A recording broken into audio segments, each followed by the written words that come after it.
Un millionnaire a emmené une mendiante et son fils dans son manoir pour les protéger de la tempête. Le lendemain matin, il est resté paralysé en la voyant regarder la photo de sa femme disparue et pleurer. La pluie tombait à torrents, transformant la route en une mer de flaques où l'eau s'accumulait à une vitesse inquiétante. Les essuie-glaces allaient et venaient frénétiquement, peinant à offrir une visibilité correcte à Étienne Moreau. Il roula lentement sur l'étroite route départementale à la sortie de Bordeaux, les mains crispées sur le volant, cette nuit comme tant d'autres. Il était rentré tard de son bureau, sans autre compagnie que le silence pesant de sa voiture de luxe. Le tonnerre gronda au loin, secouant le ciel noir d'une lumière aveuglante. C'était une nuit où personne ne devait être dehors. Pourtant, à quelques mètres devant lui, une silhouette apparut soudainement, noyée dans la pluie battante. Étienne freina brusquement, le cœur tambourinant contre sa poitrine. Une femme, trempée, se tenait au milieu de la route. Serrant un petit garçon contre elle, il hésita une fraction de seconde. Qui diable pouvait bien errer ici par un temps pareil? Une sans-abri, une femme fuyant quelque chose, une mère en détresse. Il abaissa la vitre de quelques centimètres. « Madame, ça va. Vous avez besoin d'aide ?» La femme leva les yeux vers lui, ses mèches collées à son visage ruisselant. Elle hocha la tête. Sans un mot, le petit garçon qu'elle tenait semblait recroquevillé, agrippé à son manteau trempé. Étienne soupira intérieurement. Ce n'était pas son problème. Il aurait pu partir. Il aurait dû partir. Mais quelque chose dans son regard le retint. Une détresse silencieuse, un fardeau invisible. Il ouvrit la portière côté passager. « Montez, je vais vous emmener quelque part au sec. » La femme hésita, regardant autour d'elle, comme si elle redoutait d'être suivie. Puis, doucement, elle monta dans la voiture, installant le garçon sur ses genoux. Étienne remonta la vitre et remit le chauffage. L'air réchauffa immédiatement l'habitacle. « Comment vous appelez-vous » demanda-t-il. La femme frissonna légèrement avant de répondre d'une voix douce. « Élise. » Elle jeta un regard au petit garçon, qui restait silencieux, blotti contre elle. Et lui, elle caressa les cheveux humides de l'enfant. « Mathieu, mon fils. » Étienne hocha lentement la tête. Hocha, jetant un coup d'œil furtif à l'enfant dans le rétroviseur, il ne disait rien, pas un mot, pas un regard, seulement un mutisme figé, comme s'il n'existait que dans une bulle imperméable à la réalité. Ils roulèrent en silence pendant plusieurs minutes, la pluie martelait toujours les vitres. Étouffant tout autre son, Élise gardait les yeux baissés, comme si elle craignait de croiser son regard. « Vous avez de la famille ici? Quelqu'un que je peux appeler ?» demanda Étienne. Elle secoua la tête. « Non, personne. » Un frisson le parcourut. Que fuyait-elle? Étienne n'avait aucune envie de s'embarquer dans une histoire compliquée. Il n'avait jamais été du genre à se mêler des affaires des autres. Pourtant, il se retrouva en train de prendre la direction de sa propre maison. Il aurait pu les déposer dans un hôtel, mais une force inexplicable le poussa à leur offrir un abri, au moins pour cette nuit. La grande grille de la mansion Moreau s'ouvrit lentement sous le bruissement de la pluie. Étienne gara la voiture devant l'entrée principale, une imposante demeure de pierre entourée de jardins noyés sous la tempête. Il sortit rapidement et ouvrit la porte passager. « Venez, entrez vite avant de tomber malade. » Élise descendit, serrant Mathieu contre elle. Étienne prit ses clés et ouvrit la porte d'entrée, laissant les lumières automatiques inonder le hall d'une lueur chaleureuse.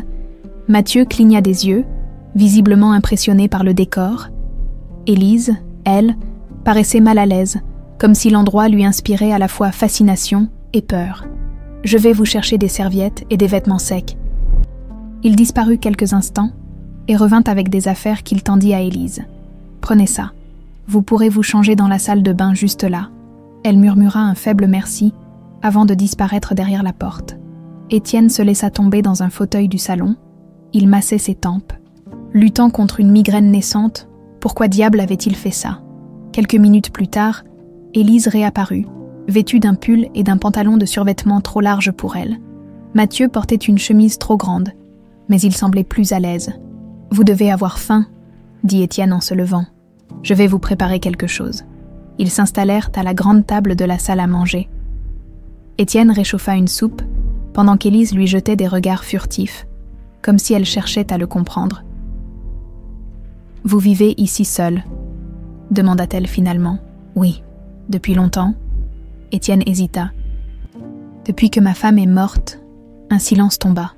Élise baissa légèrement les yeux, comme si cette réponse avait réveillé quelque chose en elle. Mais avant qu'elle ne puisse dire quoi que ce soit, Mathieu laissa tomber sa cuillère dans son bol. L'enfant fixait quelque chose derrière Étienne, ses petits doigts tremblants. Étienne tourna lentement la tête, sur le mur. Un grand portrait de Margot Moreau trônait, figé dans l'éternité. Quand il reporta son regard sur Élise, il vit son visage blême, ses lèvres tremblaient, et puis, dans un souffle à peine audible, elle murmura « Maman ». Étienne resta figé sur place. Incapable de détourner le regard d'Élise, le mot qu'elle venait de prononcer résonnait dans la pièce comme une onde de choc. « Maman », ce n'était qu'un murmure, mais il portait en lui un poids immense. Lentement, il jeta un regard vers le portrait de Margot, sa femme, disparue depuis tant d'années, figée dans ce cadre doré, son regard doux et mélancolique flottant au-dessus d'eux comme un fantôme du passé. Élise fixait toujours la peinture, les yeux brillants, comme si elle venait de voir un spectre. « Qu'avez-vous dit » demanda Étienne, la voix légèrement tremblante.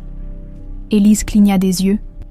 Comme si elle réalisait à peine ce qu'elle venait de murmurer, elle baissa immédiatement la tête, serrant Mathieu contre elle, comme pour s'accrocher à une réalité tangible. « Rien, excusez-moi » murmura-t-elle. Mais Étienne n'était pas dupe. Quelque chose clochait. Pourquoi une inconnue réagirait-elle ainsi en voyant une peinture de Margot ? Il la dévisagea longuement, cherchant à comprendre ce qui se passait sous ses yeux. Était-ce une coïncidence ? Une hallucination ? Était-elle simplement troublée par la ressemblance avec quelqu'un qu'elle connaissait ? Il secoua la tête et se força à reprendre son calme. « Il se fait tard. Venez manger quelque chose. » « Vous devez être épuisé. » Élise acquiesça lentement et prit place à table. Mathieu blottit contre elle. Étienne se dirigea vers la cuisine et réchauffa un plat de soupe, le silence pesant toujours dans l'air. Lorsqu'il revint avec les assiettes, il observa Élise du coin de l'œil. Elle avait l'air perdue dans ses pensées, le regard fuyant, tandis que Mathieu, lui, triturait timidement le bord de son pull trop grand. « Alors dites-moi, d'où venez-vous » demanda-t-il en s'asseyant en face d'elle. Elle releva lentement les yeux, hésita, puis haussa légèrement les épaules. « De nulle part en particulier, » répondit-elle. Étienne arqua un sourcil. « Vous n'avez pas de famille, de proches ?»« Non. » Et le père de Mathieu, elle se raidit légèrement, mais ne répondit pas tout de suite. Étienne sentit immédiatement qu'il venait de toucher un point sensible. « Il est parti », finit-elle par dire, sa voix à peine audible. Ah. Le silence retomba. Étienne prit une gorgée de vin, analysant chaque détail du visage d'Élise. Quelque chose dans son attitude ne collait pas. Elle évitait ses questions.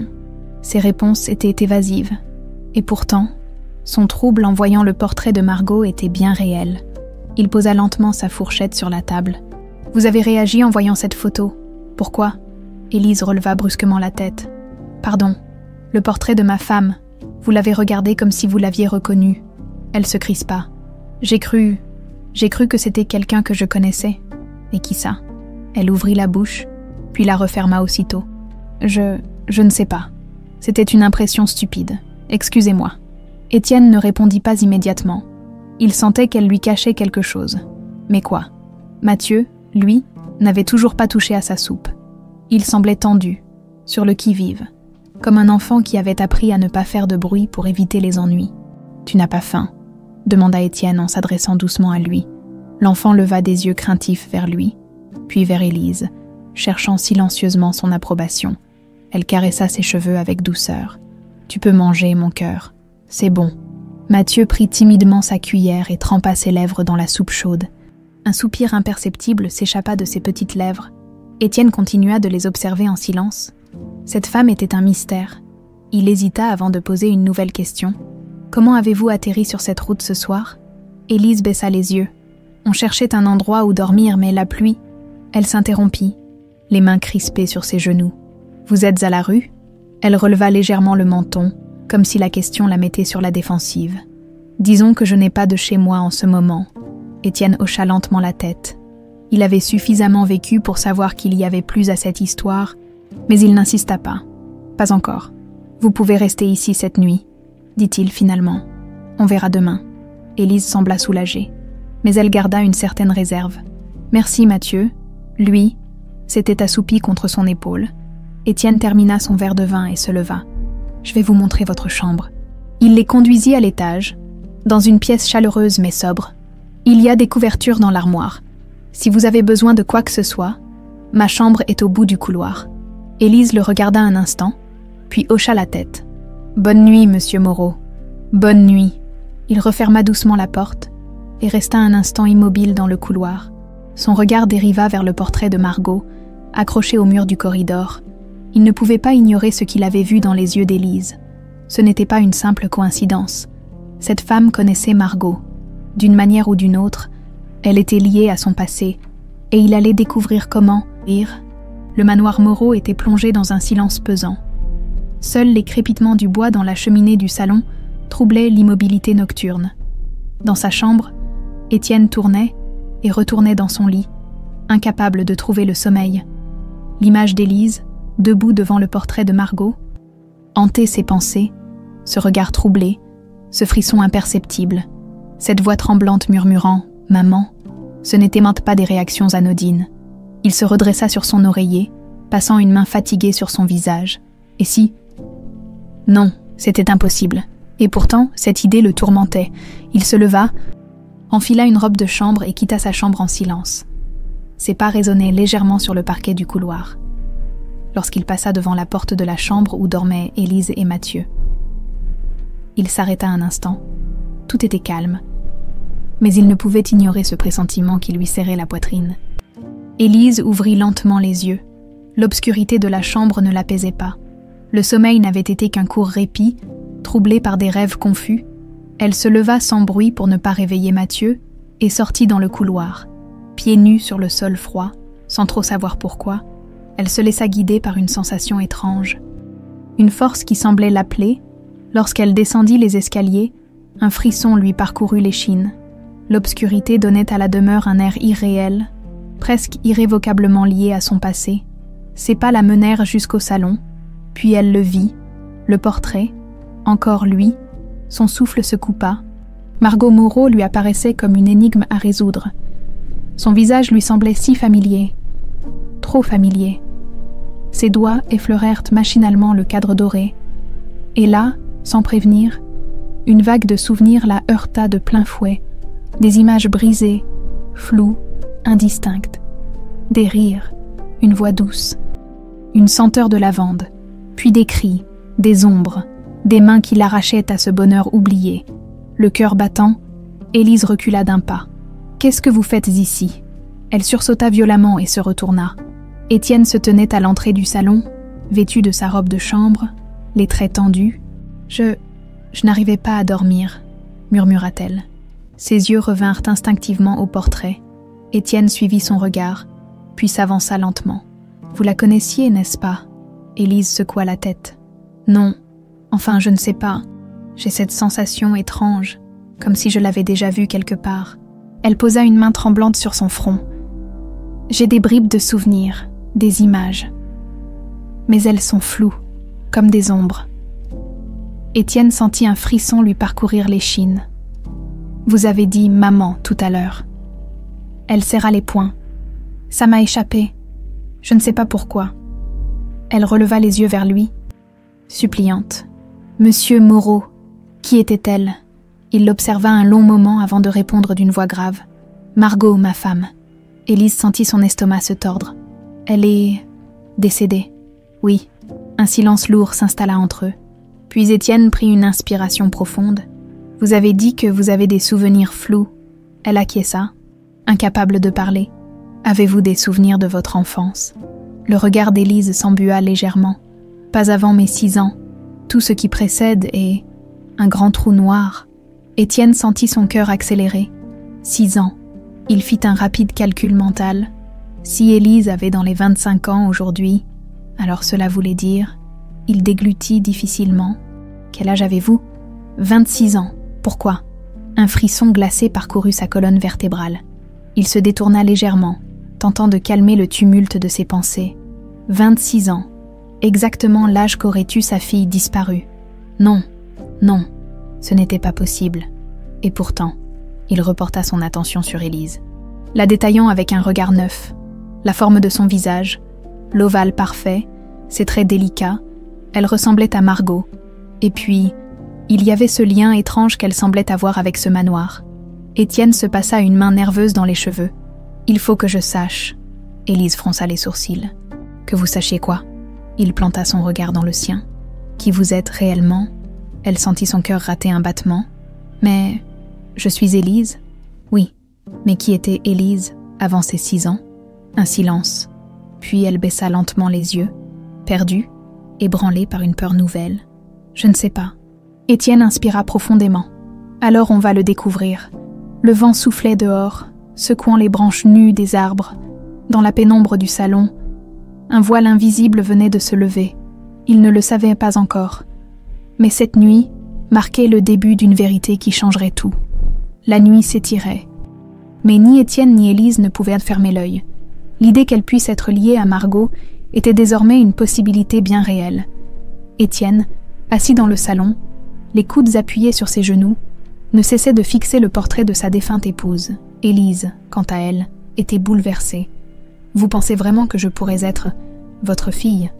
murmura-t-elle, le souffle court. Étienne ne répondit pas immédiatement. Il s'était posé cette question des centaines de fois depuis qu'elle avait murmuré ce mot. « Maman, je ne sais pas encore », finit-il par dire, « mais je ne peux ignorer les coïncidences. » Élise passa nerveusement une main dans ses cheveux. « C'est insensé, je n'ai jamais su qui étaient mes parents biologiques. » Cette révélation fit se redresser Étienne. « Vous avez été adoptée. » Elle hocha lentement la tête. « Pas officiellement. J'ai été élevée par une femme, Jeanne, qui m'a trouvée quand j'étais enfant. Elle m'a toujours dit que j'étais arrivée dans sa vie comme un miracle. Mais elle ne m'a jamais expliqué d'où je venais réellement. » Le cœur d'Étienne battait plus vite. « Jeanne, c'était qui pour vous ? Elle était tout. Elle m'a protégée, aimée comme une mère, mais... » Elle baissa les yeux, sa gorge se nouant sous l'émotion. « Elle est morte quand j'avais 16 ans. » Un silence pesa sur la pièce.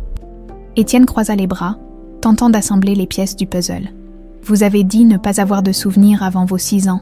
Vous êtes sûre ?» Élise fronça légèrement les sourcils, comme si elle cherchait dans les méandres de sa mémoire. Il y a des images, des sensations, mais elles sont floues. Comme un rêve trop lointain, elle ferma les yeux un instant, essayant de puiser dans cet espace vide de son esprit. « Je revois parfois des choses étranges. »« Comme quoi ?» demanda Étienne, le regard rivé sur elle.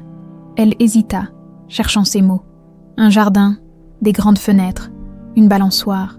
Je crois que j'aimais beaucoup ça. » Me balancer dans le vent, les battements du cœur d'Étienne s'accélérèrent. « Il y avait une balançoire dans notre jardin, » murmura-t-il. Margot l'avait fait installer pour notre fille. Élise ouvrit les yeux, les pupilles dilatées. « Et il y a... cette femme ?» Elle se frotta les tempes, comme si elle tentait de faire jaillir un souvenir enfoui. Je ne vois pas son visage, mais elle sentait la lavande. Le souffle d'Étienne se coupa. Margot. Elle portait toujours du parfum à la lavande.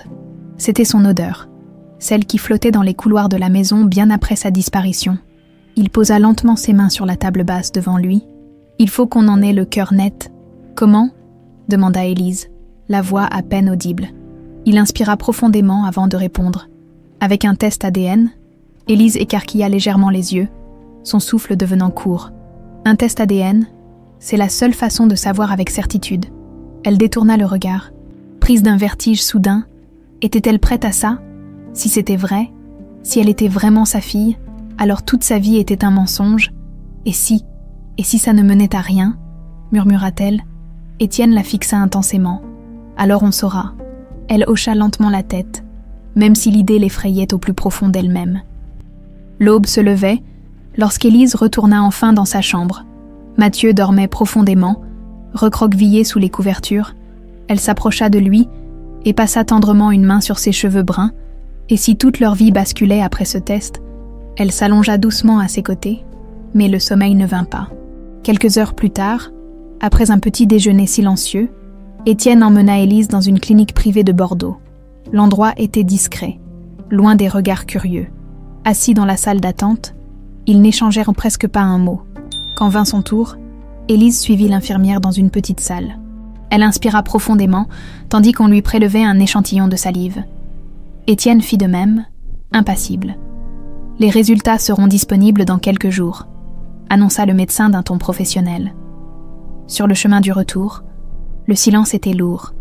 Élise avait l'impression d'être suspendue au-dessus du vide. Attendant un verdict qui pourrait tout changer, Étienne, lui, fixait la route, les mains crispées sur le volant, puis, d'une voix grave, il murmura « S'il s'avère que vous êtes ma fille, nous devrons aussi comprendre pourquoi vous avez disparu. » Élise frissonna. Elle n'avait jamais cherché à savoir d'où elle venait, par peur de ce qu'elle pourrait découvrir. Mais maintenant, la vérité approchait, et elle n'était plus sûre d'être prête à l'affronter. Le trajet du retour vers le manoir Moreau se fit dans un silence pesant.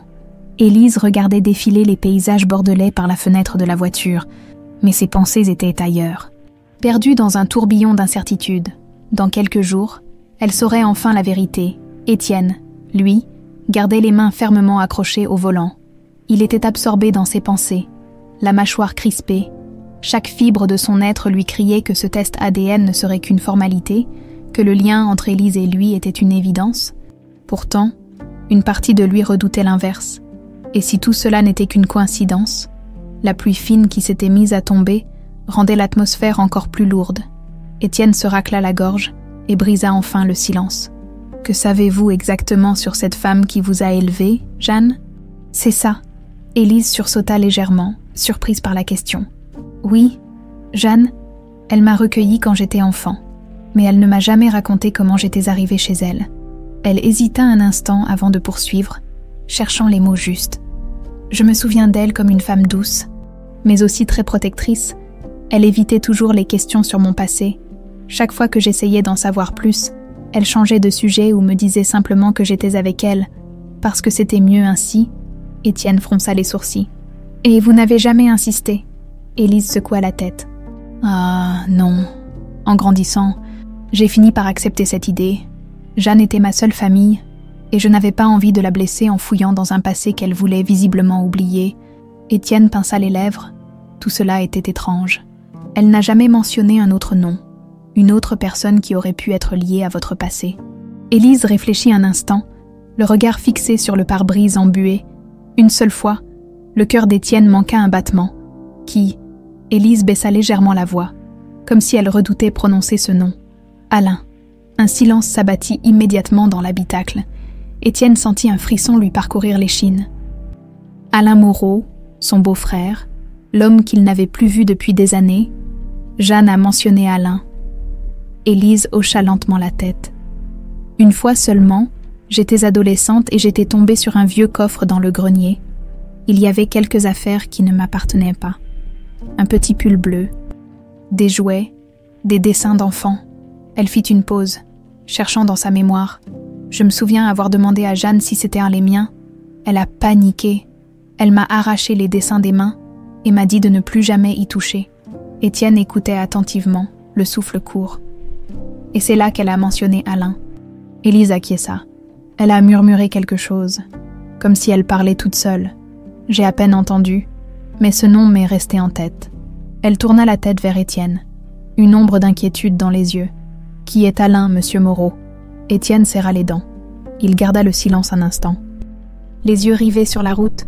« C'était le frère de Margot. » Élise fronça les sourcils. « Votre beau-frère ?»« Oui. » Elle attendit qu'il développe, mais il resta silencieux. « Et vous pensez qu'il pourrait avoir un lien avec mon passé ?» Étienne hésita avant de répondre. « Je ne sais pas encore.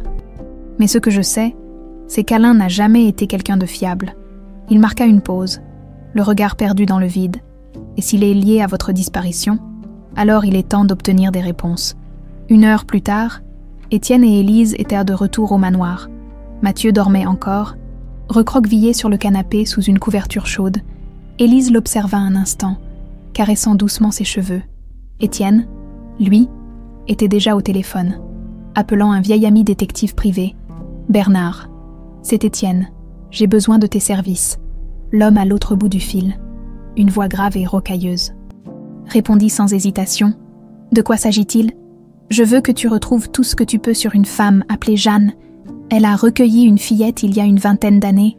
Je veux savoir qui elle était vraiment, d'où venait l'enfant, et surtout, si elle avait un lien avec mon beau-frère, Alain Moreau. Un silence s'ensuivit avant que Bernard ne réponde. Je vais voir ce que je peux faire. Ça pourrait prendre quelques jours. Fais au plus vite. Étienne raccrocha et se tourna vers Élise. Nous allons obtenir des réponses. Elle hocha lentement la tête, mais au fond d'elle, une peur sourde l'envahissait. Et si ces réponses étaient de plus terrifiantes qu'elle ne l'imaginait, 3 jours passèrent dans une tension palpable. À chaque coup de téléphone, Étienne se raidissait, s'attendant à entendre la voix de Bernard lui apporter des nouvelles. Élise, quant à elle, oscillait entre espoir et angoisse. Elle passait ses journées à s'occuper de Mathieu, tentant de garder un semblant de normalité, mais l'incertitude rongeait chaque instant. Qui était-elle vraiment? Ce matin-là, elle était assise sur un banc du jardin du manoir, observant Mathieu jouer avec quelques galets qu'il alignait méthodiquement sur le sol. Un enfant si silencieux. Elle se demandait souvent à quoi il pensait derrière ses grands yeux sombres. Elle caressa tendrement ses cheveux bruns. « Tu aimerais qu'on ait une vraie maison, rien qu'à nous », murmura-t-elle. Mathieu leva les yeux vers elle, hésita, puis hocha doucement la tête. Élise sentit une boule se former dans sa gorge. C'est ce qu'elle voulait aussi, mais pour cela, elle devait comprendre son passé.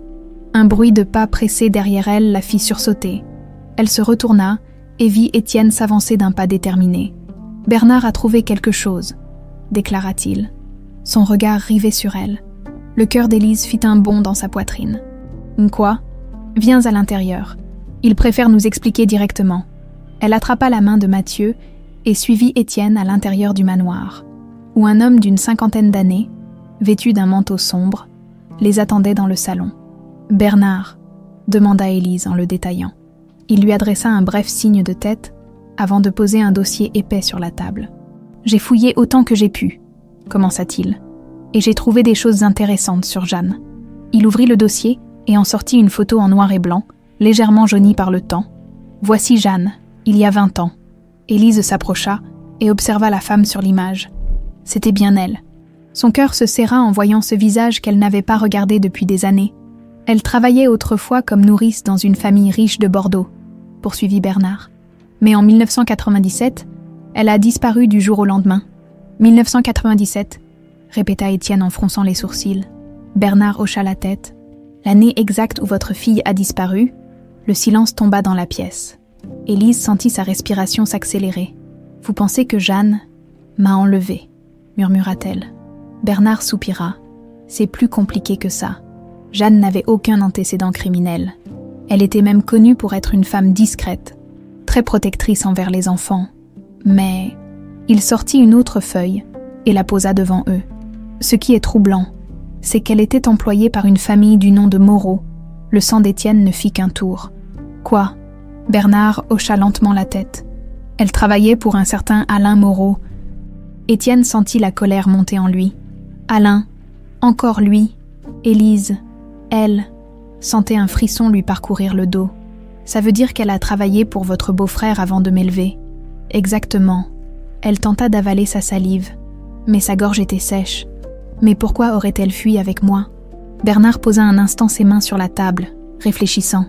Je ne peux pas encore l'affirmer, mais une chose est certaine. Jeanne a quitté Bordeaux soudainement et sans laisser de traces en 1997, et elle n'a jamais déclaré votre adoption officiellement. Étienne se leva brusquement et fit les 100 pas dans la pièce. Tout cela commence à devenir limpide. Il s'arrêta et fixa Bernard. « Tu penses qu'Alain est derrière tout ça ? Je ne fais que présenter les faits, répondit le détective en haussant les épaules. Mais la coïncidence est troublante. Jeanne disparaît avec une enfant la même année où votre fille est supposée avoir été enlevée. » Étienne ferma les yeux un instant, essayant de contenir la rage qui montait en lui.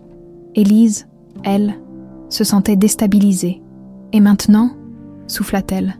Bernard la regarda avec sérieux. « Maintenant, on doit creuser plus profondément. » Il tendit une feuille vers Étienne. « J'ai trouvé l'adresse actuelle d'Alain Moreau. » Le visage d'Étienne s'assombrit. « Je vais lui rendre visite. » Élise écarquilla les yeux. « Vous pensez qu'il va parler ?» Étienne eut un sourire sans joie. « Il va bien être obligé ce soir-là. » Étienne sortit de la maison avec un air sombre. Élise restait au manoir. tentait de calmer son cœur affolé. Et si Alain savait tout depuis le début, et si elle avait grandi dans un mensonge, elle passa une main tremblante sur son front. Puis, lentement, elle se leva et se dirigea vers la chambre de Mathieu. L'enfant dormait paisiblement. Elle s'agenouilla à côté de son lit et lui caressa tendrement la joue. « Peu importe ce que je découvre, je te promets qu'on restera ensemble. » Elle ne savait pas encore ce que le lendemain lui réservait, mais une chose était sûre, la vérité était en marche, et plus rien ne pourrait l'arrêter. Le moteur de la voiture d'Étienne ronronnait doucement, alors qu'il roulait à travers les rues de Bordeaux. En direction de l'adresse que Bernard lui avait donnée, son esprit était en ébullition. Alain. Ce nom résonnait comme un écho du passé, un rappel douloureux d'une époque où tout avait basculé. Il serra le volant. Si cet homme savait quoi que ce soit sur la disparition d'Élise, il allait parler.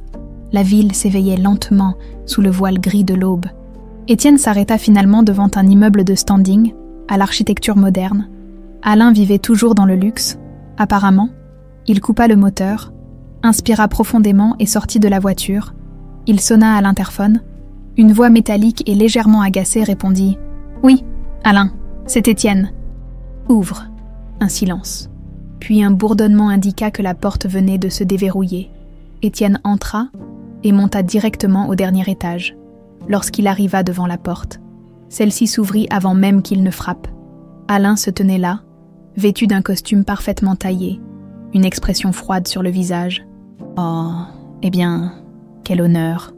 murmura-t-il avec un sourire cynique. « Épargne-moi ton sarcasme, Alain. » Étienne entra sans y être invité et referma la porte derrière lui. L'appartement était spacieux, impeccablement décoré, chaque objet méticuleusement à sa place. Alain n'avait pas changé, toujours obsédé par le contrôle. L'homme servit un verre de whisky et s'adossa au bar, croisant les bras. « Alors, à quoi dois-je cette visite impromptue ?» Étienne s'avança lentement. « Je vais aller droit au but. Je veux savoir ce que tu sais sur Élise. » Alain haussa un sourcil. « Élise, je ne connais pas d'Élise. Ne joue pas à ça avec moi. » Gronda Étienne. « Je sais qu'une femme nommée Jeanne a travaillé pour toi dans les années 90. Je sais qu'elle a disparu la même année où ma fille n'a été enlevée. » Le visage d'Alain se ferma légèrement, mais son sourire ne disparut pas complètement. « Jeanne, oui, ça me dit quelque chose. Une nourrice. Si je me souviens bien, mais ça fait si longtemps. » Il fit mine de réfléchir, puis haussa les épaules. « Je crains de ne pas pouvoir t'aider. » Étienne se rapprocha brusquement. « Arrête ça. Tu sais quelque chose. » Le regard d'Alain s'assombrit, mais il garda son sang-froid. Pourquoi cette soudaine obsession pour une nourrice disparue il y a 25 ans? Étienne planta ses yeux dans les siens. « Parce que Jeanne a élevé une enfant qui pourrait bien être ma fille, cette fois ?» Alain ne put masquer sa réaction. Ses doigts se crispèrent légèrement autour de son verre. Étienne le remarqua. « Alors, tu vas parler ?» Un silence pesant s'installa. Puis, contre toute attente, Alain éclata de rire. « C'est fascinant de voir à quel point tu es toujours obsédé par ce passé, Étienne. Margot est morte, ta fille est morte. Pourquoi refuses-tu d'avancer ?» Étienne sentit une vague de rage monter en lui. Il s'approcha, le regard brûlant. « Parce que je ne crois pas aux coïncidences. » Alain posa son verre sur le comptoir et soupira. « Admettons une seconde que cette Élise soit réellement ta fille. Qu'est-ce que ça change? Tu crois pouvoir récupérer ces 26 ans perdus? Ce n'est pas la question. »« Oh que si !» répliqua Alain, son sourire revenant en coin. « Et si moi je te disais que certaines vérités méritent de rester enterrées ?» Étienne sentit un frisson lui parcourir l'échine. « Ça veut dire quoi, Alain ?» Son beau-frère prit une grande inspiration et se pencha légèrement vers lui. « Si j'étais toi, je laisserais tomber cette enquête. » Étienne ne détourna pas les yeux. « Et si moi, je te disais que je vais aller jusqu'au bout, quoi qu'il en coûte ?» Le sourire d'Alain disparut totalement cette fois-ci. « Alors je te souhaite bonne chance. » Étienne recula lentement, comprenant qu'il n'obtiendrait pas plus d'informations pour l'instant. Mais ce qu'il avait vu dans les yeux d'Alain était suffisant. Il savait quelque chose. Il tourna les talons et quitta l'appartement sans un mot. Lorsqu'il revint au manoir, Élise était assise dans la bibliothèque, un livre ouvert devant elle. Mais son regard était perdu dans le vide. Elle releva la tête en le voyant entrer. Alors, Étienne referma la porte et soupira. Il sait quelque chose. Elle sentit son cœur s'accélérer. Mais il ne t'a rien dit ? Pas directement, mais il m'a fait comprendre que cette histoire est plus compliquée qu'on ne l'imagine. Élise sentit une vague d'angoisse monter en elle. Vous pensez qu'il est impliqué dans ma disparition ? Étienne hocha lentement la tête. Je ne vois pas d'autre explication. Elle passa une main tremblante sur son front. Alors, il faut le prouver. Étienne la regarda longuement, admirant sa détermination malgré la peur qui transparaissait dans sa voix. Oui, et on va commencer par chercher dans cette maison. Élise fronça les sourcils. Chercher quoi ? Il se tourna vers la bibliothèque, où des dizaines de documents de la famille Moreau étaient soigneusement archivés. Des preuves. Elle inspira profondément, sentant que cette nuit serait longue. Ce qu'ils allaient découvrir pourrait tout changer. Mais étaient-ils prêts à affronter la vérité ? Les premières lueurs de l'aube filtraient à travers les rideaux du manoir Moreau, mais Élise et Étienne n'avaient pas fermé l'œil de la nuit. Après l'entrevue troublante avec Alain, une certitude s'était imposée. Ils cachaient quelque chose. Ils avaient fouillé les archives familiales jusqu'aux premières lueurs du matin, mais aucune trace de document mentionnant une adoption, une disparition, ou même le nom de Jeanne. Alain avait tout fait disparaître. Élise, fatiguée mais déterminée, referma un vieux registre poussiéreux et poussa un soupir d'exaspération. Il n'y a rien. Il a tout effacé. Étienne, assis en face d'elle, observait les dossiers éparpillés sur la table en silence. S'il a fait disparaître ces documents, c'est qu'il a peur de ce qu'on pourrait trouver. Élise passa une main tremblante sur son front. Alors, on fait quoi ? Il la fixa un instant avant de répondre. On va aller voir Alain. Elle sursauta. Quoi ? Non, c'est une mauvaise idée. C'est notre seule option. Il ne parlera pas facilement, mais il doit bien avoir laissé une faille quelque part. Élise hésita. L'idée d'affronter cet homme dont elle ne connaissait rien l'effrayait. Mais si Étienne avait raison, si Alain était réellement impliqué dans sa disparition, elle ne pouvait plus reculer. Elle serra les poings. D'accord, mais si ça tourne mal? Étienne eut un sourire sans joie. Ça tournera mal. Je veux juste être là pour voir comment. L'après-midi même, ils se rendirent devant la résidence d'Alain. Cette fois, Étienne ne sonna pas à l'interphone. Il frappa à la porte, déterminé. Quelques secondes plus tard, la porte s'ouvrit sur Alain, qui haussa un sourcil en les voyant. Tiens donc, je m'attendais à Étienne, mais pas à cette charmante jeune femme. Son regard se posa sur Élise avec une curiosité mal dissimulée. « Et qui êtes-vous » demanda-t-il avec un sourire faux. Élise sentit un frisson lui parcourir l'échine, mais elle ne recula pas. « Je m'appelle Élise. » Alain plissa légèrement les yeux, mais son sourire ne faiblit pas. « Élise, quel joli prénom. Étienne, agacé, coupa court aux politesses. Laisse tomber, Alain. On sait que tu es impliqué dans sa disparition. » Alain éclata d'un rire amusé. « Oh, quelle accusation audacieuse. Et quelle preuve avez-vous » Étienne s'approcha d'un pas menaçant. « Je vais te poser une seule question. Et tu as intérêt à bien y répondre. » Il planta ses yeux dans ceux d'Alain. « As-tu quelque chose à voir avec la disparition de ma fille ?» Alain ne répondit pas immédiatement. Il fit mine de réfléchir, comme si la question méritait un effort particulier, puis il esquissa un sourire narquois. « Je vais te dire une chose. Étienne, parfois, il vaut mieux laisser le passé là où il est, le sang d'Étienne bouillonnait. Et parfois, le passé finit par te rattraper. » Alain soupira exagérément, toujours aussi dramatique. Il croisa les bras et fixa Élise, un éclat étrange dans le regard. « Dis-moi, Élise, pourquoi es-tu ici ?» Elle hésita une fraction de seconde, mais soutint son regard. « Parce que je veux comprendre qui je suis. » Un silence s'installa. Puis, contre toute attente, Alain éclata de rire. « Qui tu es, ma pauvre enfant ?» Il s'approcha d'elle, ignorant complètement Étienne. « Tu es une ombre, un fantôme qui aurait dû disparaître il y a longtemps. » Élise sentit son cœur se serrer. « Qu'est-ce que vous voulez dire ?» Alain haussa les épaules. « Rien d'important. Seulement que si tu creuses trop, tu pourrais ne pas aimer ce que tu trouveras. » Il fit un pas en arrière et ouvrit grand les bras. « Alors, que comptes-tu faire ? Me dénoncer à la police sans preuve ? Me menacer ?» Étienne fulminait. « Tu ne pourras pas cacher la vérité éternellement. » Alain sourit et se pencha légèrement vers lui. « La vérité, laquelle ? La tienne, celle qui t'arrange. » Il secoua la tête avec amusement. « Ce monde ne fonctionne pas comme ça, mon cher Étienne. » Il jeta un dernier regard à Élise, Tu devrais partir tant que tu en as encore la possibilité. Étienne attrapa le bras d'Élise et la tira vers la sortie. Cette conversation est terminée. Alain ne répondit pas. Il les regarda s'éloigner avec un sourire énigmatique. Lorsque la porte se referma derrière eux, Élise sentit son cœur battre à tout rompre. « Il sait tout, n'est-ce pas ?» souffla-t-elle. Étienne acquiesça lentement. « Oui, et il ne nous le dira jamais de son plein gré. » Elle frissonna. « Alors comment on fait ?» Il réfléchit un instant, puis posa une main sur son épaule. « On trouve quelqu'un qui pourra parler à sa place. » De retour au manoir. Étienne passa une série d'appels, mais tous les anciens employés d'Alain semblaient avoir disparu, licenciés ou introuvables. Élise, elle, était dans la chambre de Mathieu, l'observant dormir paisiblement. Elle caressa doucement sa joue. « Je vais découvrir la vérité. Peu importe le prix, à cet instant. » Son téléphone vibra.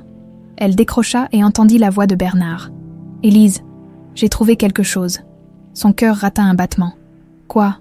Un silence, puis « Quelqu'un veut te parler. » Le téléphone collé à l'oreille. Élise sentit une tension glaciale parcourir son échine. Quelqu'un voulait lui parler. « Qui est-ce » demanda-t-elle d'une voix tremblante. À l'autre bout du fil. Bernard hésita une fraction de seconde avant de répondre. Une ancienne employée d'Alain Moreau. Elle s'appelle Monique Delattre. Elle a travaillé pour lui pendant des années avant de disparaître soudainement. Elle dit qu'elle sait ce qui vous est arrivé. Le souffle d'Élise se coupa. Et elle est prête à parler. Oui, mais discrètement. Elle craint pour sa sécurité. Élise sentit une boule se former dans sa gorge. Je veux la voir. Je m'en doutais. J'ai organisé un rendez-vous ce soir, dans un café près du quartier Saint-Pierre. Mais venez seule. Seule, répéta-t-elle, hésitante. Elle a peur. Si elle voit Étienne ou quelqu'un d'autre, elle risque de se rétracter. Élise se mordit la lèvre. Elle savait qu'Étienne n'aimerait pas cette idée, mais c'était peut-être leur seule chance d'obtenir des réponses. D'accord, j'y serai. Elle raccrocha et resta un instant figée. Le téléphone serré entre ses doigts. Ce soir, elle aurait enfin des réponses. La journée se déroula dans un état d'attente fébrile. Étienne remarqua tout de suite qu'Élise était préoccupée, mais elle évita son regard et trouva toujours une excuse pour esquiver ses questions. Elle savait qu'il s'opposerait à ce rendez-vous. Lorsque la nuit tomba, elle s'arrangea pour quitter discrètement le manoir, pendant qu'Étienne était occupé à passer des appels. Elle devait faire ça seule. Le café était un petit établissement discret, niché dans une ruelle calme du quartier Saint-Pierre. Une ambiance feutrée régnait, les lumières tamisées créant une atmosphère presque intime. Élise entra et balaya la salle du regard. Dans un coin, une femme d'une 50aine d'années, à l'allure nerveuse, triturait un mouchoir entre ses doigts. Monique Delattre. Élise s'approcha lentement. « Madame Delattre ». La femme leva les yeux et l'observa un instant avant d'hocher la tête. « Vous êtes Élise ?»« Oui. » Elle s'assit en face d'elle, le cœur battant. « Bernard m'a dit que vous saviez des choses sur moi, sur mon passé. » Monique jeta un regard inquiet autour d'elle avant de se pencher légèrement vers Élise. « Vous ne devriez pas être ici. C'est dangereux. » Élise sentit un frisson lui parcourir la nuque. « Pourquoi ? Qui veut me faire taire ?»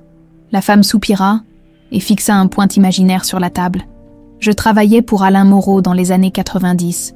J'étais gouvernante dans sa maison. C'est là que j'ai rencontré Jeanne. » Élise retint son souffle. « Jeanne, elle travaillait pour lui. » Monique hocha la tête. Elle était nourrice. Elle s'occupait d'une petite fille. Le sang d'Élise se glaça. « De moi. » Monique hésita avant d'acquiescer. « Oui. » Élise sentit sa gorge se nouer. « Pourquoi Jeanne m'a-t-elle emmenée ?» Monique passa nerveusement une main dans ses cheveux, parce qu'elle a compris ce qu'Alain avait fait. Le cœur d'Élise tambourinait dans sa poitrine. « Qu'est-ce qu'il a fait ?» Monique inspira profondément avant de murmurer. « Il vous a volé. » Élise écarquilla les yeux, sa respiration devenant erratique. « Volé. Votre mère, Margot, elle ne savait pas.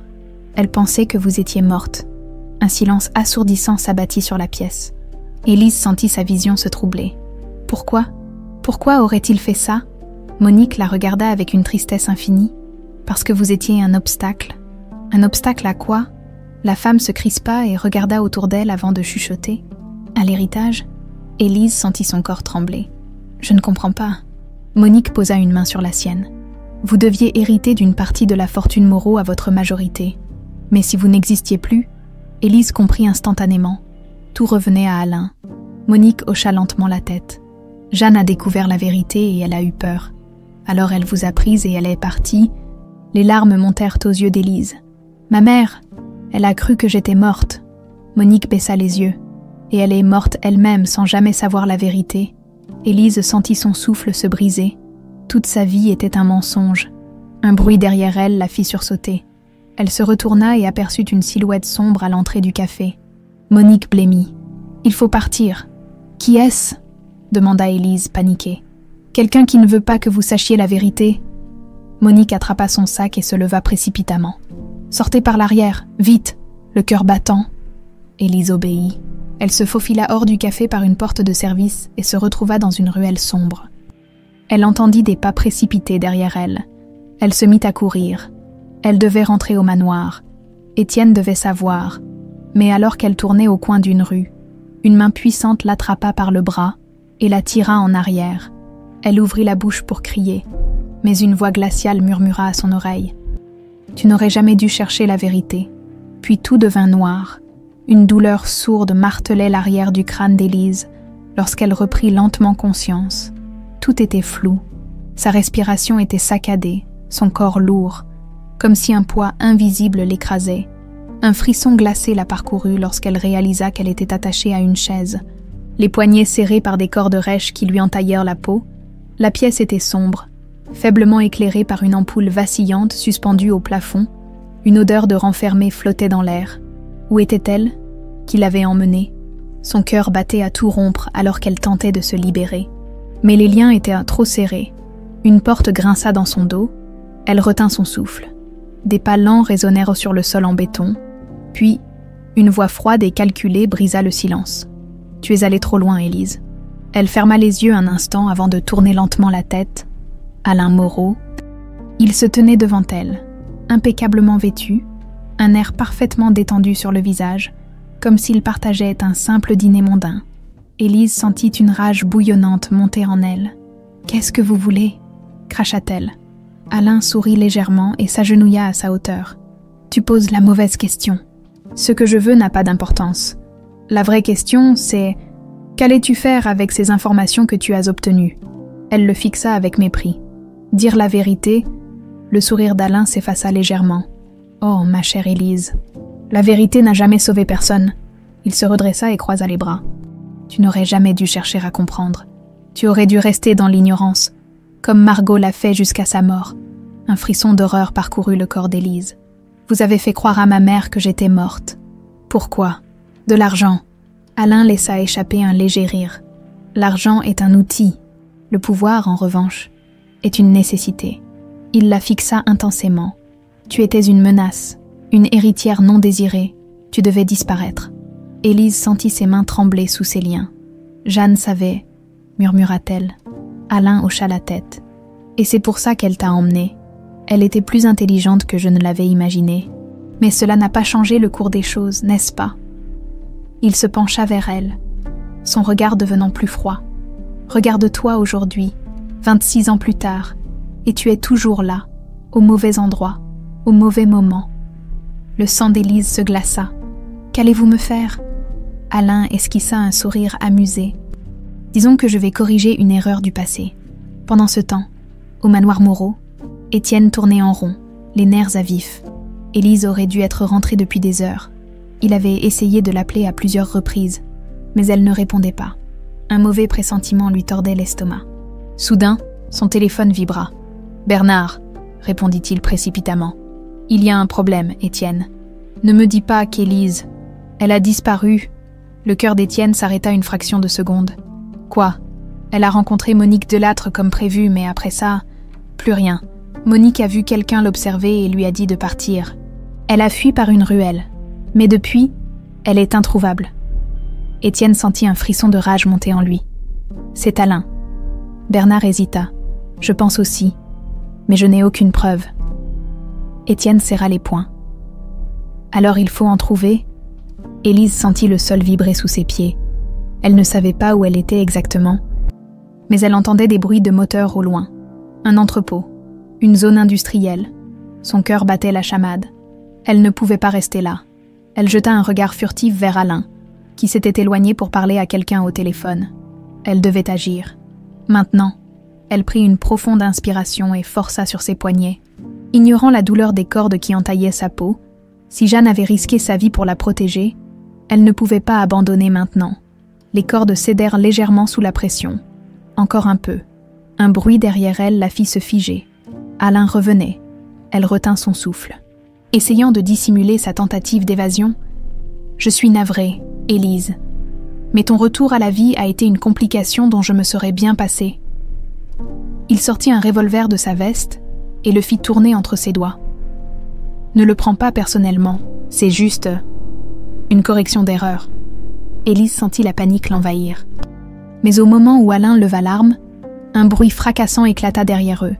La porte de l'entrepôt venait d'exploser sous l'impact d'un coup de bélier.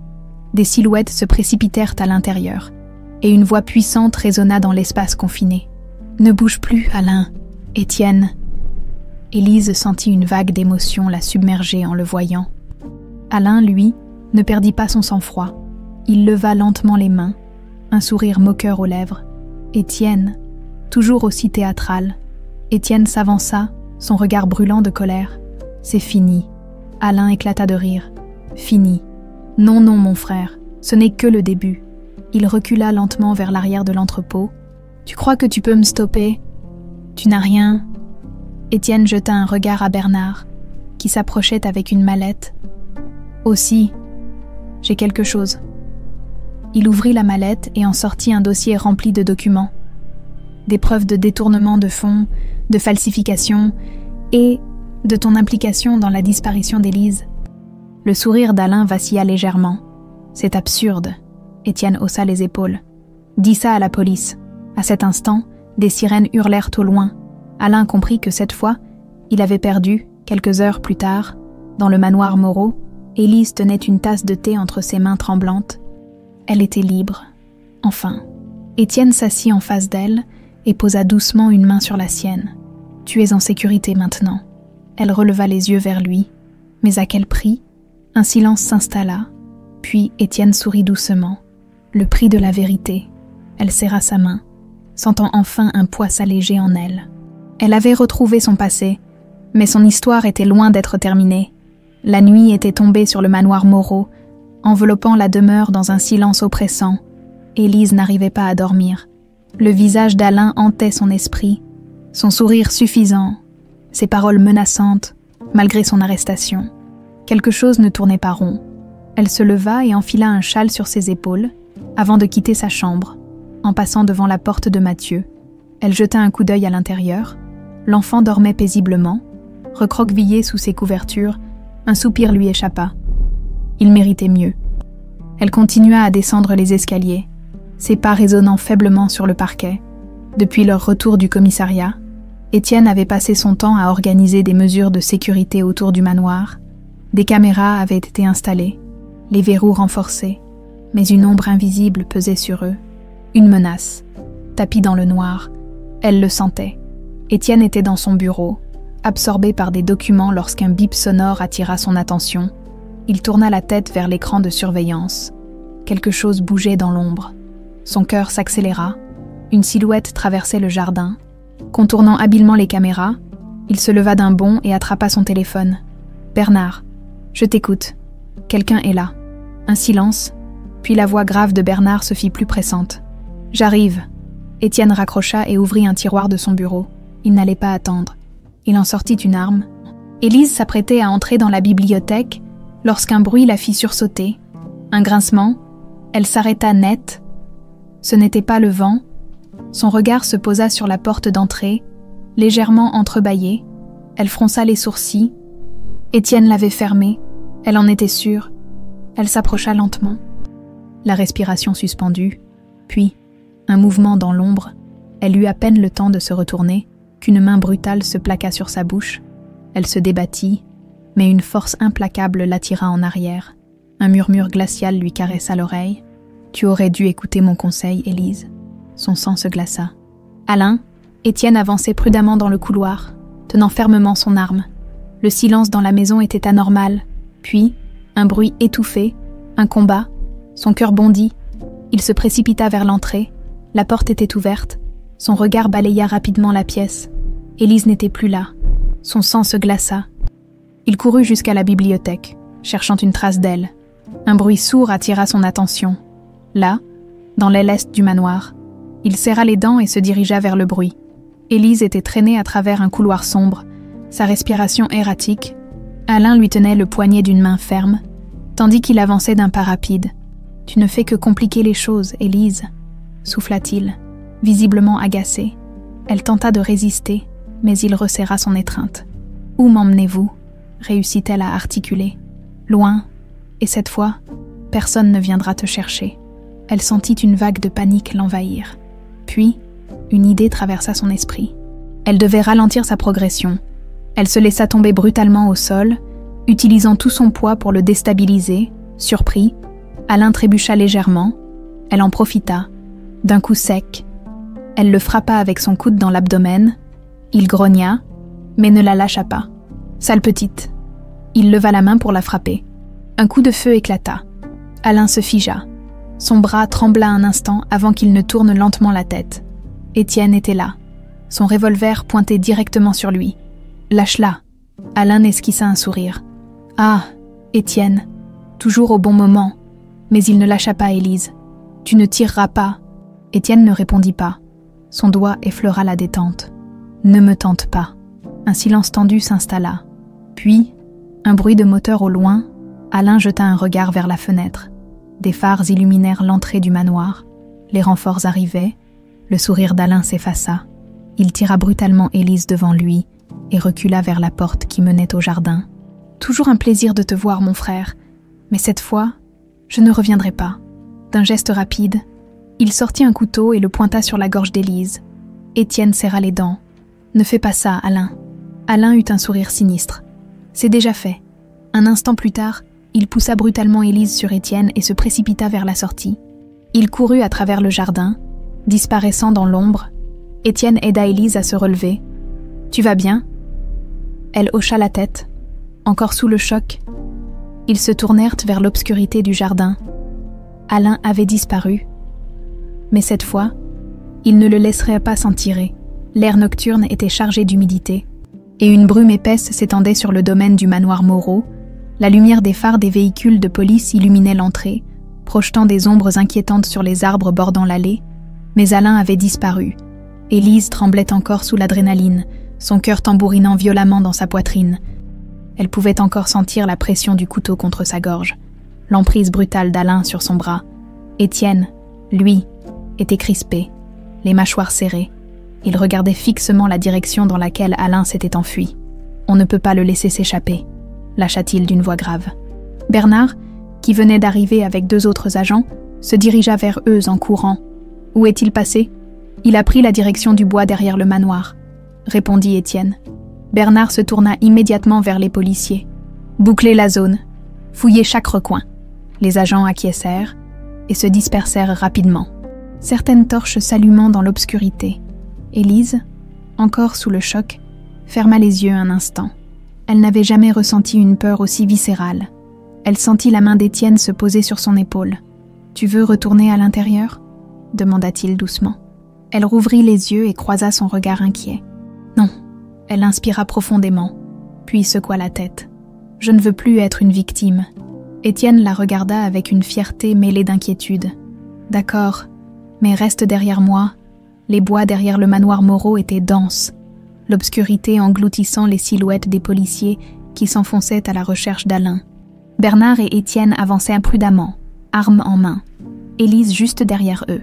Le silence était oppressant, interrompu seulement par le bruissement des feuilles sous leurs pas. Puis, un bruit, un craquement de branches. Tous se figèrent. Bernard leva une main en signe d'alerte, scrutant l'obscurité. « Il est proche », murmura-t-il. Étienne serra plus fermement son arme. Alain était un manipulateur, un homme calculateur. Mais surtout, il savait se fondre dans l'ombre. Puis, soudain, une ombre se détacha des arbres. « À terre !» hurla Bernard. Un coup de feu retentit. Élise eut tout juste le temps de se jeter derrière un tronc d'arbre. L'éclair du tir révéla une silhouette mouvante, disparaissant plus loin dans les bois. « Là !» cria un agent. Ils se précipitèrent à sa poursuite. Alain courait à travers les bois, le souffle court, son bras ensanglanté. Il ne pouvait pas être pris. Pas maintenant. Il savait que son seul espoir était d'atteindre la route secondaire, là où une voiture l'attendait. Mais il était blessé, et il n'était plus seul. Les torches des policiers se rapprochaient dangereusement. Il devait agir. Étienne accéléra, suivant la direction des bruits. Il le voyait. Alain boitait, s'accrochant aux branches basses pour avancer. « Arrête-toi, Alain. » Mais son frère continua. Puis, à quelques mètres de la route, il trébucha. Il tomba lourdement sur le sol boueux, avant qu'il ne puisse se relever. Étienne était sur lui, lui plaquant violemment une main sur l'épaule. « C'est terminé ?» Alain grimaça, sa respiration haletante. Mais alors qu'Étienne allait l'immobiliser complètement. Alain sortit un couteau de sa poche et tenta de frapper, d'un mouvement rapide. Étienne esquiva, puis il frappa. Son poing s'écrasa contre la mâchoire d'Alain, l'envoyant rouler sur le sol. Bernard arriva immédiatement et l'attrapa avant qu'il ne puisse se relever. Les policiers se ruèrent sur lui et le plaquèrent contre la terre humide. « Alain Moreau, vous êtes en état d'arrestation pour tentative de meurtre, enlèvement et association de malfaiteurs, » déclara Bernard d'une voix ferme. Alain, à terre, leva lentement les yeux vers Étienne et murmura avec un sourire sinistre. « Tu crois que tu as gagné ?» Étienne ne répondit pas. Il détourna les yeux, car il savait que l'histoire ne s'arrêtait pas là, de retour au manoir. Élise s'assit lourdement dans un fauteuil, le regard perdu. Étienne s'approcha et posa une main sur son épaule. « Tu es en sécurité maintenant. » Elle leva les yeux vers lui. « J'aimerais le croire. » Il s'assit en face d'elle, soupirant. « Je sais que c'est difficile, mais Alain ne pourra plus te faire de mal. » Elle hésita, puis murmura. Il n'agissait pas seul. Étienne fronça les sourcils. « Quoi ?» Élise se redressa légèrement, le regard grave. « Avant que vous n'arriviez, il m'a dit quelque chose. » Elle prit une profonde inspiration. Il m'a dit qu'il n'était qu'un pion dans une partie plus grande. Étienne se tendit. « Ça veut dire qu'il y a quelqu'un d'autre derrière tout ça. » Elle hocha la tête. « Et cette personne n'a pas encore été arrêtée. » Un frisson glacé parcourut l'échine d'Étienne. La bataille était loin d'être terminée. La nuit s'étirait lentement sur le manoir Moreau. Mais Élise ne trouvait pas le sommeil. Malgré l'arrestation d'Alain, une tension persistante lui enserrait la poitrine. Il y avait quelqu'un d'autre derrière tout ça. Alain l'avait dit avant d'être capturé. Il n'était qu'un pion, mais alors qui tirait les ficelles. Assise au bord de son lit, elle serrait ses mains l'une contre l'autre pour calmer leur tremblement. Elle repensait aux événements des derniers jours. Chaque pièce du puzzle commençait à s'assembler, mais il manquait encore la clé. Elle se leva et sortit discrètement de sa chambre, dans le silence du manoir. Seul le craquement du bois sous ses pieds rompait l'immobilité. Elle descendit jusqu'au bureau d'Étienne et ouvrit doucement la porte. Il était là, assis à son bureau, une lampe allumée projetant une lumière tamisée sur son visage fatigué. Il releva la tête en la voyant entrer. « Tu n'arrives pas à dormir non plus. » Élise s'approcha et hocha la tête. « Non. » Elle marqua une pause, puis murmura. « Il y a quelqu'un d'autre, Étienne. » Il soupira, comme s'il avait déjà envisagé cette hypothèse. « Je sais. » Il repoussa un dossier devant lui et croisa les bras. « J'ai passé la nuit à fouiller dans les anciens documents de la famille Moreau. Cherchant un indice, quelque chose qui pourrait nous dire qui aurait eu intérêt à couvrir Alain, Élise s'assit en face de lui. « Et tu as trouvé quelque chose ?» Étienne hocha lentement la tête et posa une feuille devant elle. « Un transfert bancaire. » Elle fronça les sourcils. « De quoi s'agit-il » ? « Une somme d'argent colossale, envoyée à une société écran il y a 26 ans, juste avant ta disparition. » Élise sentit son cœur rater un battement. « Tu veux dire que quelqu'un a payé pour mon enlèvement ?»« C'est fort probable. » Elle serra les poings. « Qui est derrière cette société ?» Étienne la fixa, le regard sombre. Un nom revient plusieurs fois. Il tourna lentement la feuille vers elle et pointa du doigt un nom en bas du document. Élise sentit son souffle se bloquer lorsqu'elle le lut. Marcel Durand. Elle releva les yeux, les pupilles dilatées. Qui est-ce ? Étienne se renfonça dans son fauteuil, le visage fermé, le notaire de la famille Moreau. Un silence pesant s'abattit dans la pièce. Le notaire, l'homme en charge des documents légaux, celui qui gérait les successions, les héritages, celui qui avait orchestré la disparition de son identité, Élise inspira profondément. Il savait tout depuis le début. Étienne hocha la tête. Et il a tout couvert. Le lendemain matin, Étienne et Élise se rendirent dans le centre de Bordeaux, là où se trouvait l'étude notariale de Marcel Durand. Le bâtiment était imposant, aux façades en pierre claire, reflétant le prestige et la longévité d'une famille de notaires, ayant toujours travaillé pour les grandes fortunes de la région. Étienne coupa le moteur et tourna la tête vers Élise. « On est sûr de vouloir faire ça ?» Elle hocha la tête avec détermination. Il est temps d'obtenir des réponses. Ils descendirent de la voiture et entrèrent dans le hall élégant du cabinet. Une secrétaire impeccablement vêtue les accueillit avec un sourire professionnel. « Monsieur Moreau, Monsieur Durand vous attend. » Ils échangèrent un regard surpris. « Il sait qu'on vient ?» demanda Élise. La secrétaire acquiesça. « Il a dit que vous viendriez. » Un frisson parcourut la nuque d'Élise. Ils suivirent la secrétaire jusqu'à un bureau luxueux où un homme d'une 60aine d'années, à l'allure soignée et au regard perçant, les attendait derrière un immense bureau en acajou. Marcel Durand. Il se leva avec un sourire affable. « Monsieur Moreau, Mademoiselle Élise ?» Il tendit une main qu'aucun des deux ne prit. Son sourire s'élargit légèrement.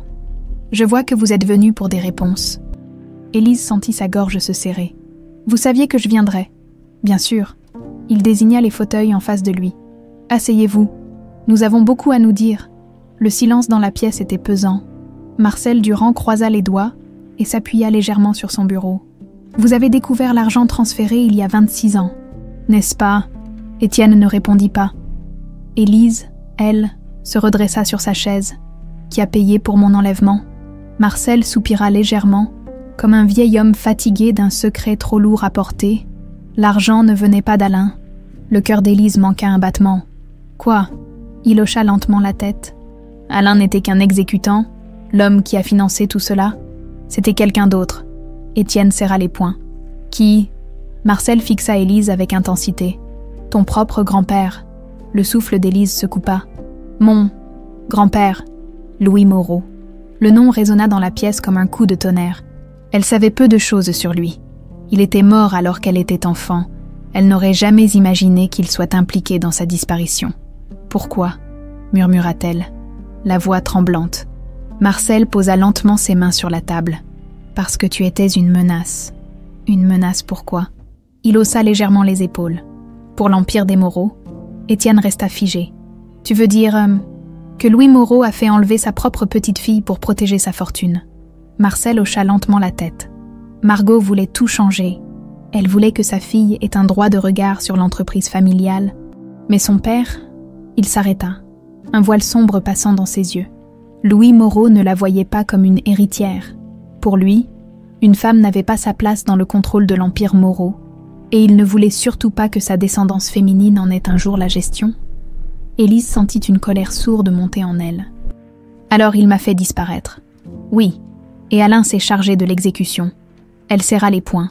Toute sa vie, détruite par une question de pouvoir. Marcel la fixa longuement. Maintenant que tu sais la vérité, que comptes-tu faire ? Un silence. Puis Élise se redressa, le regard brûlant de détermination. Réclamer ce qui m'appartient. L'ombre du passé pesait sur les épaules d'Élise, alors qu'elle fixait Marcel Durand, cet homme qui avait gardé un silence complice pendant plus de 26 ans. Chaque mot qu'il venait de prononcer résonnait en elle comme une trahison. Son propre grand-père avait orchestré sa disparition. Elle tenta de calmer la tempête qui grondait en elle, mais son sang bouillonnait. Elle n'était qu'un enfant, un bébé. Comment pouvait-on condamner une vie pour une question d'héritage et de pouvoir ? Étienne, assis à côté d'elle, n'avait pas bougé. Son regard était rivé sur Marcel, glacé, chargé d'une rage contenue. « Et toi ?» finit par murmurer Étienne, brisant le silence pesant. « Pourquoi as-tu couvert ça ?» Marcel soupira, joignant ses mains sur le bureau. « Parce que je n'avais pas le choix. » Élise se redressa légèrement, les poings serrés. « Tout le monde a le choix. » Marcel esquissa un sourire triste. « Quand tu travailles pour les Moreau, le choix n'existe pas. » Il marqua une pause avant d'ajouter. « À l'époque, Louis Moreau était un homme puissant. Personne ne pouvait aller contre lui, même pas sa propre fille. Il m'a mis devant un fait accompli et m'a fait promettre que cette affaire disparaîtrait à jamais. »« Et tu as obéi ?» cracha Étienne. Méprisant. « Oui, parce que ceux qui refusaient de suivre ses ordres disparaissaient, eux aussi. Le silence tomba dans la pièce. Élise ferma les yeux un instant, tentant de ravaler la vague d'émotions qui la submergeait. « Pourquoi me dire tout ça maintenant ?» Marcel la fixa longuement avant de répondre. « Parce que Louis Moreau est mort, et avec lui, la peur qu'il inspirait, il inspira profondément et ajouta d'une voix plus grave. Et aussi parce que je crois que tu es la seule qui puisse réparer les torts qu'il a causés. » Élise haussa un sourcil, perplexe. « Qu'est-ce que tu veux dire ? Tu es son héritière. » Élise, quoi que tu en penses, ton nom est gravé dans le sang des Moreau. Mais contrairement à ton grand-père, tu as le pouvoir de faire mieux. Elle serra les mâchoires. Je ne veux pas de leur fortune. Marcel hocha lentement la tête. Je ne parle pas d'argent. Je parle de l'héritage des Moreau. Elle resta silencieuse. Tu peux choisir de laisser cette histoire mourir avec le passé, ou tu peux faire en sorte que la famille Moreau soit enfin représentée par quelqu'un qui en vaut la peine. Étienne la regarda, incertain. Élise, tu n'as aucune obligation de porter ce fardeau. Elle inspira profondément, tentant d'ordonner ses pensées.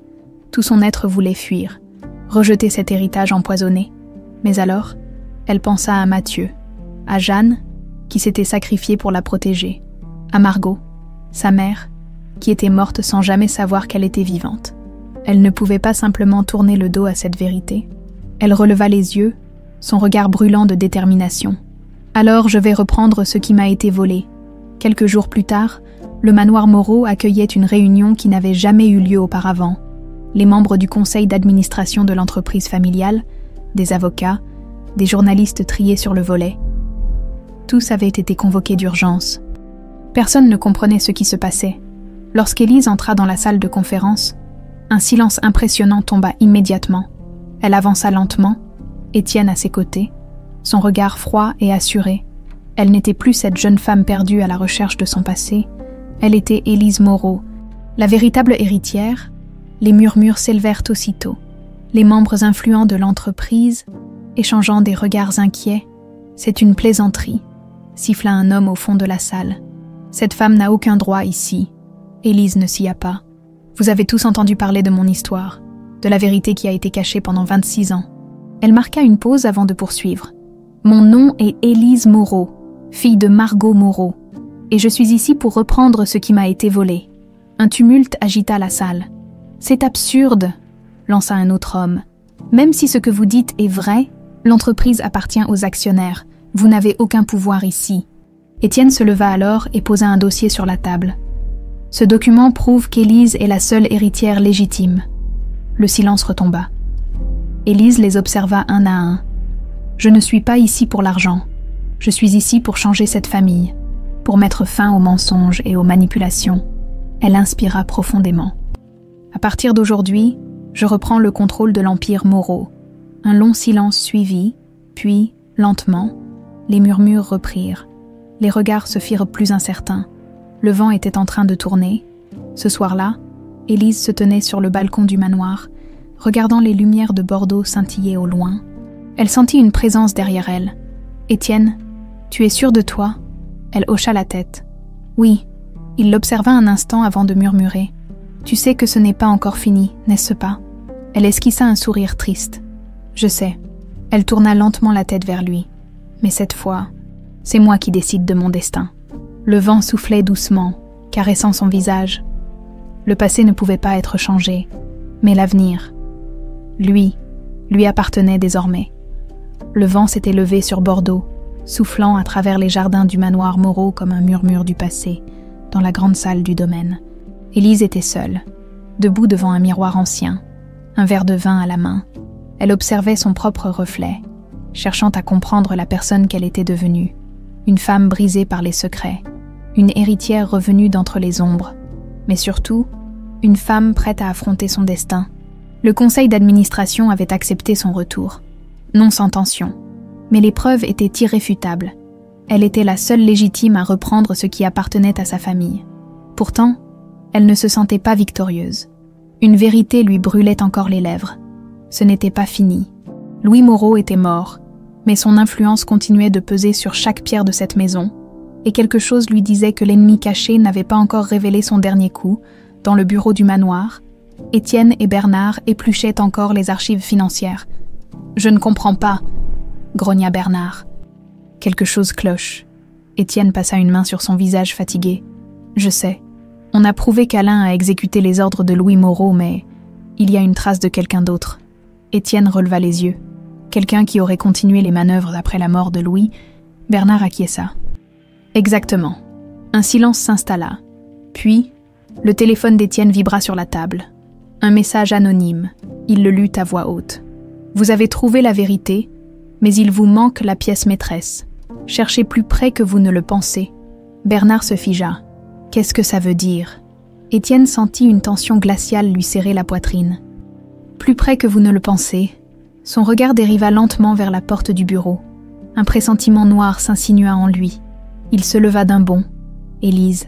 Élise était encore dans la salle, contemplant son reflet, lorsqu'une silhouette apparut dans l'ombre derrière elle. Une voix douce, presque mélodieuse, brisa le silence. « Tu n'aurais jamais dû revenir. » Élise se retourna brutalement. Gloria Moreau, la femme de son grand-père, sa grand-mère. Elle portait une robe d'un bleu profond, son visage encore marqué par une beauté froide et impitoyable. Élise sentit un frisson lui parcourir l'échine. « Gloria !» murmura-t-elle, la gorge sèche. La vieille femme s'approcha lentement, son regard perçant. « Depuis le début, tu te demandes qui a tout orchestré. Tu pensais que c'était Alain, puis Louis. » Un sourire glacial s'étira sur ses lèvres. « Mais la vérité, ma chère enfant, c'est que c'est moi. » L'horreur paralysa Élise. « Toi !» Gloria hocha lentement la tête. « Ton grand-père était un homme puissant, mais borné. Il refusait d'admettre qu'une femme pouvait avoir de l'ambition. Alors j'ai pris les rênes dans l'ombre. » Elle fit un pas en avant. « C'est moi qui ai convaincu Louis de te faire disparaître. C'est moi qui ai payé Alain pour exécuter le plan. » Élise sentit une nausée la gagner. « Pourquoi ?» Gloria haussa un sourcil, comme si la question était idiote. « Parce que je ne voulais pas que tu existes. » Un silence lourd s'abattit dans la pièce. Gloria poursuivit d'une voix presque caressante. « Ta mère, Margot, voulait tout changer. Elle était trop douce. Trop idéaliste, elle aurait donné les rênes de l'Empire à n'importe qui, même à une enfant. » Elle s'arrêta juste devant Élise. « Mais moi, j'avais des plans. » Élise recula d'un pas, sentant son souffle s'accélérer. « Tu as manipulé tout le monde. » Gloria sourit. « Et je continue de le faire. » Puis, en un éclair, elle sortit un pistolet de sous sa robe et visa Élise. La porte s'ouvrit brusquement. Étienne entra d'un bond, revolver en main. « Gloria, baisse ton arme !» Gloria ne bougea pas, son regard impassible fixé sur Élise. Étienne, toujours aussi prévisible, il serra la mâchoire. « C'est fini, Gloria. » Elle esquissa un sourire amusé. « Tu crois ?» D'un geste rapide, elle braqua soudainement son arme sur Étienne et tira. Un coup de feu retentit. Élise hurla. Le corps d'Étienne bascula en arrière sous l'impact. Gloria se retourna vers Élise, son sourire glacé toujours sur ses lèvres. Mais avant qu'elle ne puisse tirer de nouveau, un deuxième coup de feu éclata. Gloria s'effondra au sol. Étienne, bien que blessé, venait de tirer en retour. Le silence s'abattit dans la pièce. Le corps de Gloria ne bougeait plus. Élise resta figée, le souffle coupé. Puis, lentement, elle s'agenouilla près d'Étienne. « Tu es blessé. » Il grimaça. « Rien de grave. » Bernard et les policiers entrèrent à ce moment-là, découvrant la scène avec stupeur. Élise sentit son cœur ralentir légèrement. C'était fini. Gloria était morte. Le dernier fantôme du passé venait de s'éteindre. Des jours plus tard, Élise se tenait à l'entrée du manoir, regardant le soleil se lever sur Bordeaux. Elle avait survécu. Elle avait retrouvé son identité, découvert les sombres vérités de sa famille. Et elle était toujours debout. Elle sentit une présence derrière elle. Étienne. Son bras était en écharpe, mais il souriait légèrement. « Alors, que comptes-tu faire maintenant ?» Élise inspira profondément. « Reconstruire. » Elle tourna la tête vers lui. « Pour moi, pour ceux qui ont souffert de ces mensonges. » Un silence complice s'installa entre eux. Le vent soufflait doucement, balayant enfin les vestiges du passé. Et pour la première fois depuis longtemps, Élise se sentit libre. L'aube s'étendait lentement sur Bordeaux. Baignant le manoir Moreau d'une lumière dorée, pour la première fois depuis longtemps, le domaine n'était plus un lieu de secret et de manipulation, mais un espace de renouveau. Élise se tenait sur le balcon du manoir, observant l'horizon. Elle inspirait profondément l'air frais du matin, sentant un poids s'alléger sur ses épaules. Tout était enfin terminé. Gloria était morte. Alain croupissait en prison. Les sombres vérités de la famille Moreau avaient été révélées. Et pourtant, alors que tout semblait apaisé, une question persistait en elle. Que faire maintenant? Elle avait toujours voulu découvrir son passé. Mais maintenant qu'elle connaissait toute la vérité, elle devait choisir ce qu'elle ferait de son avenir. Le manoir, l'entreprise, la fortune. Elle n'avait jamais voulu ces choses, mais elle ne pouvait pas non plus les abandonner, pas après avoir vu ce que le pouvoir corrompu de sa famille avait fait à tant de gens. Elle n'était pas revenue pour être une simple héritière. Elle était revenue pour changer les choses. Un bruit de pas derrière elle la tira de ses pensées. Déjà réveillée, elle se retourna et trouva Étienne, vêtu d'un pull léger, son bras encore en écharpe. Elle lui adressa un sourire fatigué. « J'ai trop de choses en tête pour dormir. » Il s'approcha, appuyant son bras valide contre la rambarde du balcon. « Je parie que tu réfléchis à ce que tu vas faire maintenant. » Elle hocha lentement la tête. L'Empire Moreau a été construit sur des fondations instables. Il a causé tant de souffrances. Non seulement à moi, mais à d'autres personnes. Je ne peux pas juste le laisser comme ça. Étienne la regarda attentivement. « Tu veux le transformer ?» Elle inspira profondément avant de répondre. « Oui, et cette fois ce sera pour le bien. » 3 jours plus tard, dans la grande salle de conférence du manoir Moreau, une réunion exceptionnelle fut organisée. Les actionnaires, les conseillers juridiques et les anciens partenaires de la famille s'étaient rassemblés. Impatients de savoir ce que la nouvelle héritière comptait faire, les murmures parcoururent la salle. Elle va sûrement vendre l'entreprise. Peut-être veut-elle tout démanteler. Ou alors elle veut prendre le contrôle total. Puis, les portes s'ouvrirent. Élise entra avec assurance, vêtue d'un tailleur sobre, mais élégant. Elle n'était plus une jeune femme perdue. Elle était Élise Moreau, la véritable héritière. Elle s'avança et posa ses mains sur la table centrale, balayant la salle du regard. Le silence s'installa immédiatement. Elle inspira profondément avant de prendre la parole. « Merci à tous d'être venus. » Les conversations s'éteignirent, les regards se tournant vers elle. « Je sais que vous vous posez tous des questions sur l'avenir de l'Empire Moreau.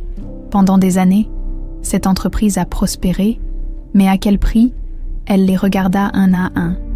Combien d'entre vous savaient ce qui se passait réellement? Un silence gêné s'installa. Je ne suis pas là pour accuser. Je suis ici pour réparer. Un homme, un actionnaire influent, prit la parole. Que proposes-tu alors? Élise redressa les épaules. Une refonte complète. Elle avança d'un pas, son regard déterminé. L'Empire Moreau ne sera plus un symbole de corruption et d'oppression. Nous allons restructurer nos activités, adopter une transparence totale et mettre en place des initiatives responsables. Un autre membre du conseil s'exclama, sceptique. « Tu veux réécrire l'histoire de la famille Moreau ?» Elle secoua lentement la tête. « Non, je veux écrire un nouvel avenir. » Les semaines qui suivirent furent intenses. Élise s'impliqua personnellement dans chaque transformation. L'entreprise Moreau, autrefois gouvernée par la manipulation, devint un modèle d'éthique et d'engagement. Elle ferma les divisions liées aux affaires douteuses et restructura les financements. Des fondations caritatives furent créées en l'honneur de Margot Moreau et de Jeanne, la femme qui l'avait sauvée. Le manoir Moreau, qui avait été un lieu de tragédie, fut transformé en centre d'accueil et d'éducation pour les jeunes défavorisés. Les employés, autrefois ignorés par la haute direction, furent enfin écoutés et respectés. Chaque jour, Élise construisait l'avenir qu'elle avait toujours voulu, non pas en tant qu'héritière, mais en tant que femme libre. Un soir, alors que tout commençait enfin à prendre forme, Élise se promenait dans les jardins du manoir. L'air était doux, le parfum des fleurs flottant légèrement dans l'atmosphère. Elle entendit des pas derrière elle. « Tu es fière de ce que tu as accompli. » Elle se retourna et trouva Étienne, les mains dans les poches, un sourire en coin. Elle haussa les épaules, un léger sourire aux lèvres. « Je crois que oui. » Il la regarda attentivement, avant de murmurer. « Tu as changé beaucoup de choses. » Elle hocha lentement la tête.